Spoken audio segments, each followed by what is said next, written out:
26 जुलै 2005 26 जुलै 2005ला ते अतिवृष्टीचं दृश्य आठवा. या ठिकाणी बाळासाहेबांच्या बद्दल कोणतरी बोलत होते इकडे. अरे बाळासाहेबांना एकटे सोडून 5 स्टार हॉटेलला कोण गेलं सांगा बरं.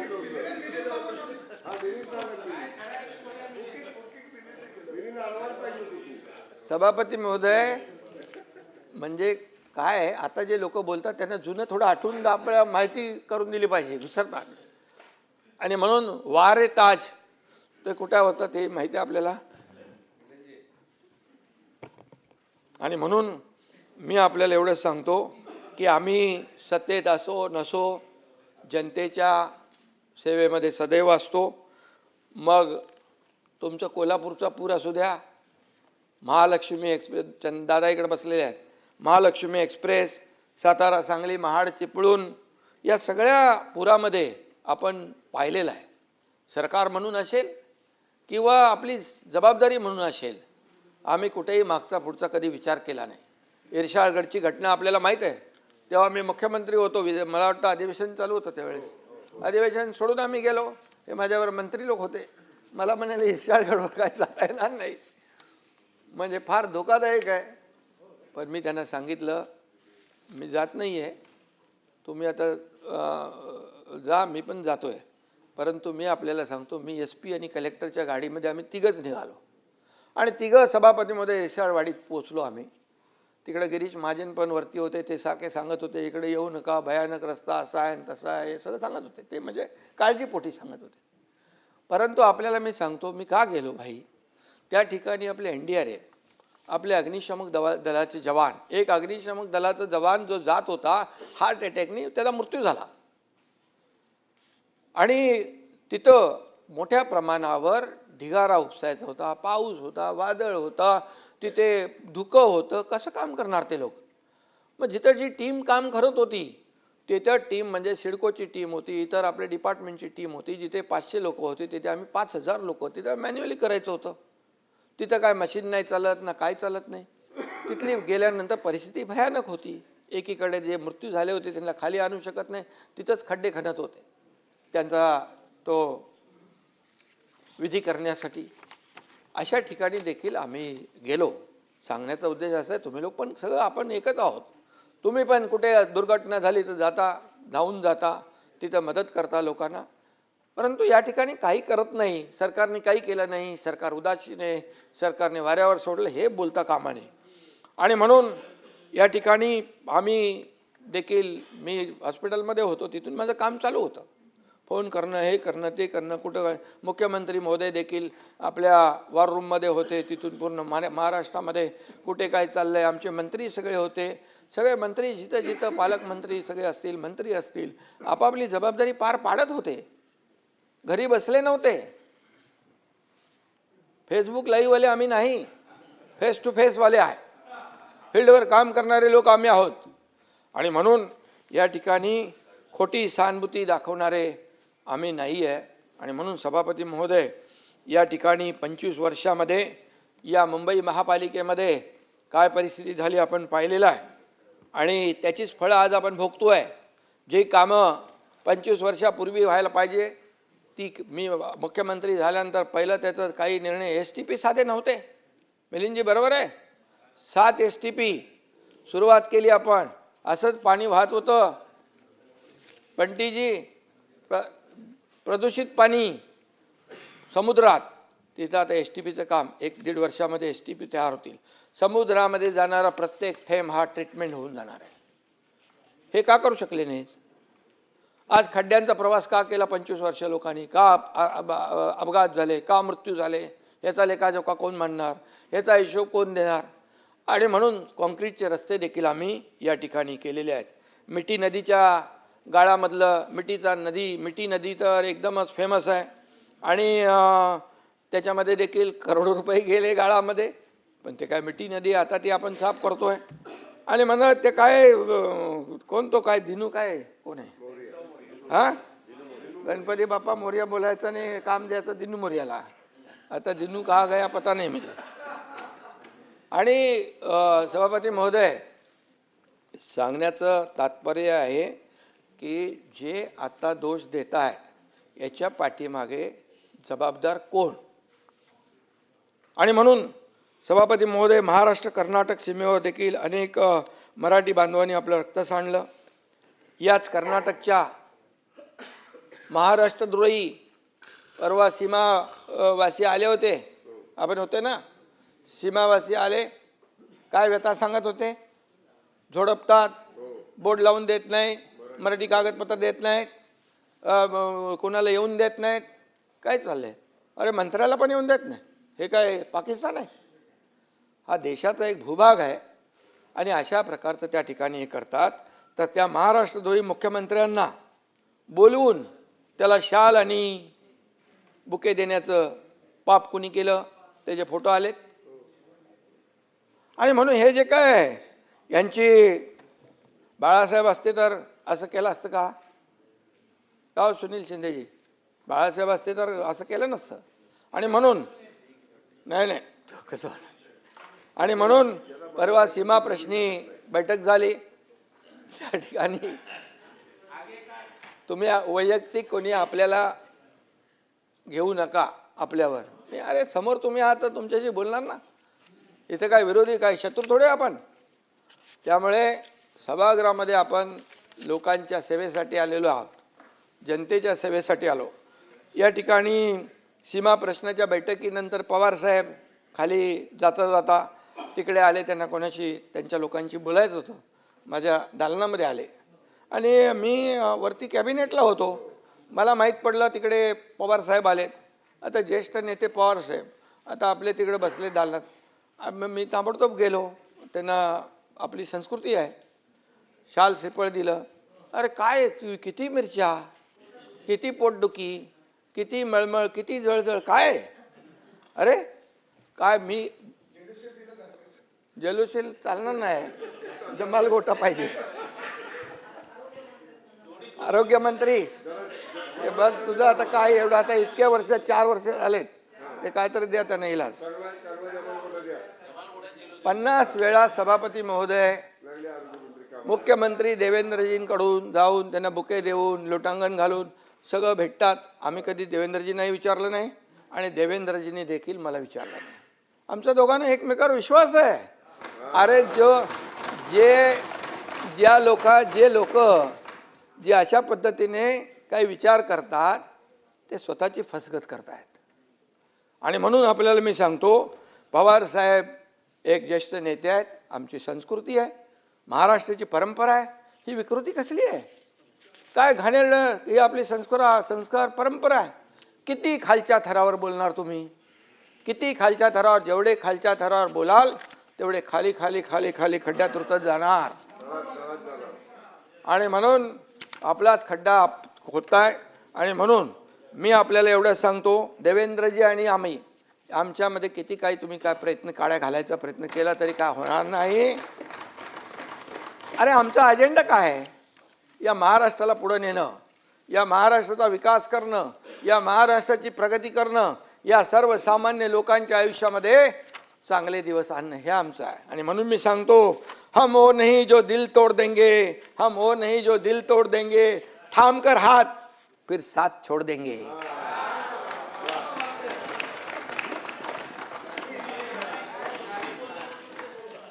पानी की तरह ये दोस्ती हमारी, पानी की तरह दोस्ती हमारी, कोई कितना भी चाहे हम जुदा नहीं होंगे.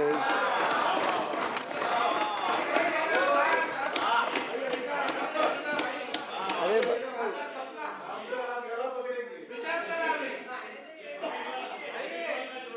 काही लोक आहेत ना, मनामध्ये त्यांच्या उकळ्या फुटतात. अरे ह्यांच्यामध्ये काहीतरी काय चालू नाही. आम्ही रोज एकमेकांशी बोलतो, एकमेकांशी संपर्क असतो आमचा. कुठे काय झालंय, कुठे काय करायचं आहे, हे सगळं आहे. आमचा अजेंडा स्वार्थ नाही, आमचा अजेंडा परमार्थ आहे. लोकांना मदत करणं आमचा अजेंडा आहे.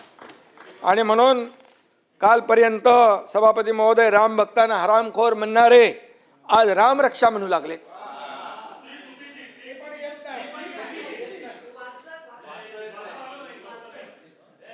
श्रीकांतनी एका दमात बोलून टाकलं होतं हनुमान चालीसा.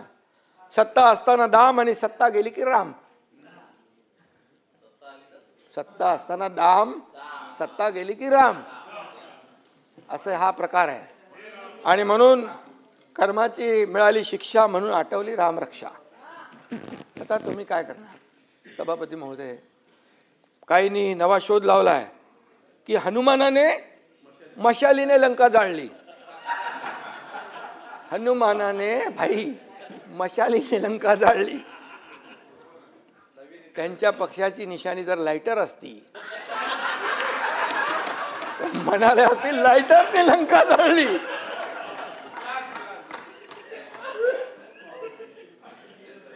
अरे तुम्ही महाविकास आघाडीचे पाटील साहेब सांगा तरी. आता रामानंद सागरला परत ते रामायण सांगायला लावू का? अरे याच्यामध्ये अंबादास एकदम त्याला पूर्ण इतिहास माहित आहे. आणि म्हणून काय बोलतील याचा नेम नाही.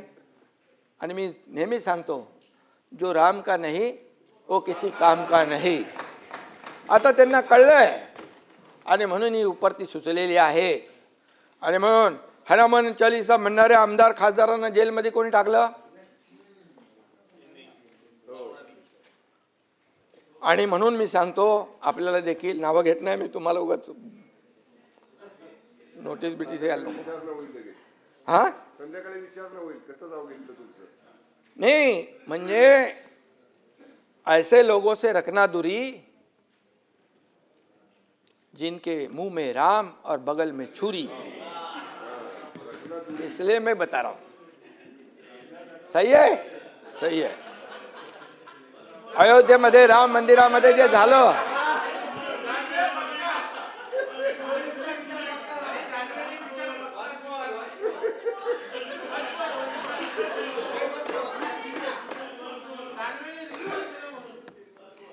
नको जाऊ दे. अयोध्येत राम मंदिरामध्ये जे झालं त्याचं कोणी समर्थन करू शकत नाही.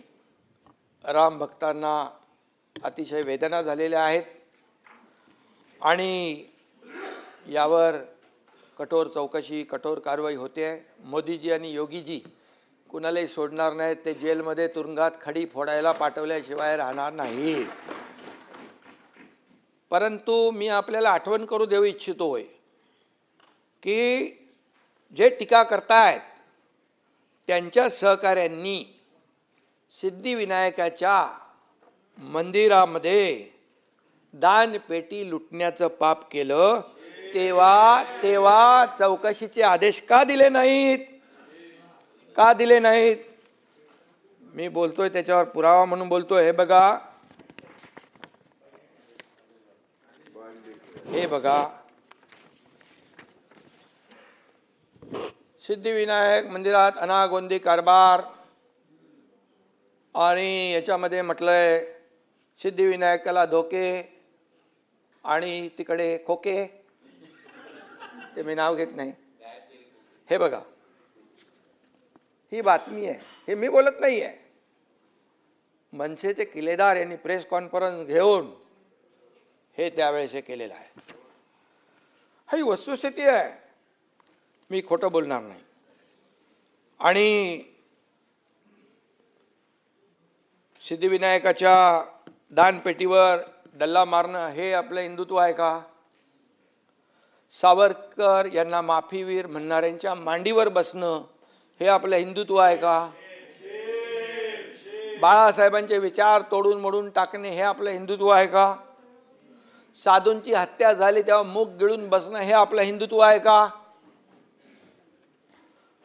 मतांसाठी दहशतवाद्यांना प्रचार सभेत फिरवणं हे आपलं हिंदुत्व आहे का?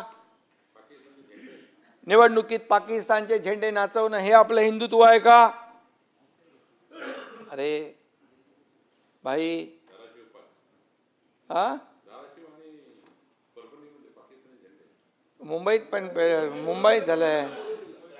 तो एक कुठला मजा हे होता तो, कुठली ती कोणाची ती होती ना, ती सजवली ती खबर नाही नाही, इथं मुंबईमध्ये याकूब मेमन. आणि म्हणून मी एवढंच सांगतो, मतांसाठी एवढ्या खालच्या पातळीवर जाणं किती योग्य आहे? सभापती महोदय, इथं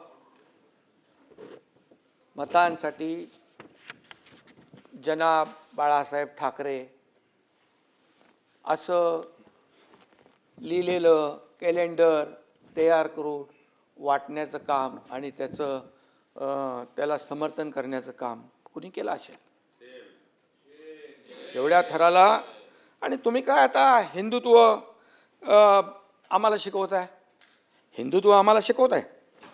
विचारात हिंदुत्व या परपसाई या, आचरणात हिंदुत्व, नमस्कार, संस्कारात हिंदुत्व, मगाशी तुमची आठवण काढली मी, श्वासात हिंदुत्व, हृदयात हिंदुत्व आणि रक्ताच्या कणाकणात हिंदुत्व. सभापती महोदय असावं लागतं. हिंदुत्व हे काय टी शर्ट आहे का बदलायला, कधी काढला कधी बदलला, असं नाही होत. आणि म्हणून या ठिकाणी विधानसभेत देखील हिंदुत्व स्वीकारलं, हिंदुत्वावर बोललो, ही आमची चूक झाली असं म्हणणारे देखील या सभागृहाने पाहिलेले आहेत. त्यामुळे मी आपल्याला एवढंच सांगतो की आम्ही बाळासाहेबांचे विचार घेऊन पुढे चाललोय, त्याच्यामध्ये काही तडजोड नाही. आणि म्हणून जे आपण बोलतो त्याचं पुढं मागे वळून पाहिलं, आत्मपरीक्षण केलं तर नक्की या सगळ्या ज्या काही चुका आहेत ते आपल्या लक्षात येतील. सभापती महोदय, मिसिंग लिंकवर देखील खूप चर्चा या ठिकाणी झाली. अनेकांनी प्रश्न उपस्थित केले. काही लोक म्हणाले मिसिंग लिंक अख्खा कोसळला. काही लोक म्हणाले याच्यात एवढे पैसे खाल्ले. मी सांगतो, मिसिंग लिंक हा इंजिनिअरिंग मार्वल आहे. आज आपल्या सगळ्यांना अभिमान असला पाहिजे. ठीक आहे, ती दरड आली वरून आणि त्यांनी ती कमान जी आर्च आहे, ती आर्च जी आहे ती खाली आली. टनेलला, मिसिंग लिंकला एकाही पैशाचा धोका झाला नाही. ताबडतोब साफसफाई झाली. मी अनिल गायकवाड यांच्या संपर्कात होतो, वसईकरच्या संपर्कात होतो आणि वाहतूक सुरूही झाली. त्यामुळे काही लोकांनी जे काही एवढं आकाश तांडव एक केलं की मिसिंग लिंक बघा, एवढा मोठा मिसिंग लिंक, सगळ्या जाहिरातबाजी झाली, क्रेडिट घेतलं मुख्यमंत्र्यांनी, एकनाथ शिंदेनी आणि पडला. अरे मिसिंग लिंक पडला का त्याची कमान पडली, किमान याची तरी तपासणी करून माहिती घेऊन तर बोलायला पाहिजे होतं. मिसिंग लिंक एवढा विक्रमी पाऊस होऊन देखील मिसिंग लिंकला परब साहेब कशाचाही धोका नाही. आणि जगातला सगळ्यात रुंद असलेला हा टनेल आहे. तो लोणावळा लेकच्या खाली 1000 मीटर खालून जातोय. आणि जो वायाडक्ट आहे हा देशातला सगळ्यात उंच वायाडक्ट आहे. तिथे बघा खोल दरी किती आहे, काय चॅलेंजेस होते. तिथल्या ज्या अधिकाऱ्यांनी हे बनवलेलं आहे त्यांना अभिनंदन केलं पाहिजे. त्यांचं चॅलेंजिंग जॉब होता. कितीतरी लोक काम सोडून गेले. हवा एवढी तेज हवा यायची, त्या हवेच्या झोकामध्ये काम करता येत नव्हतं.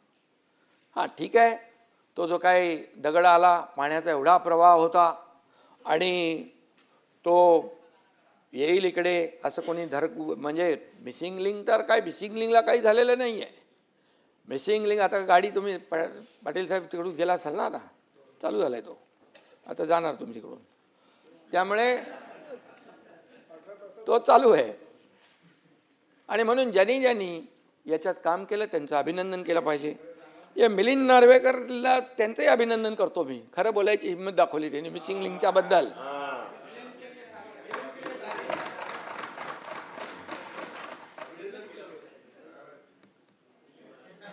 एक ध्यान में रखो, सत्य परेशान हो सकता है लेकिन सत्य पराजित नहीं हो सकता है. आणि म्हणून मी त्यांनी ट्विट केलं, पण काय लोक ट्विट करत होते, ठीक आहे. पण एक मी दुःख या गोष्टीचं आहे की हे जे काही आपल्या प्रकल्पांची बदनामी करणं, ही का आमची बदनामी नाही, सरकारची बदनामी नाही, मुख्यमंत्र्यांची बदनामी नाही आहे. परब साहेब,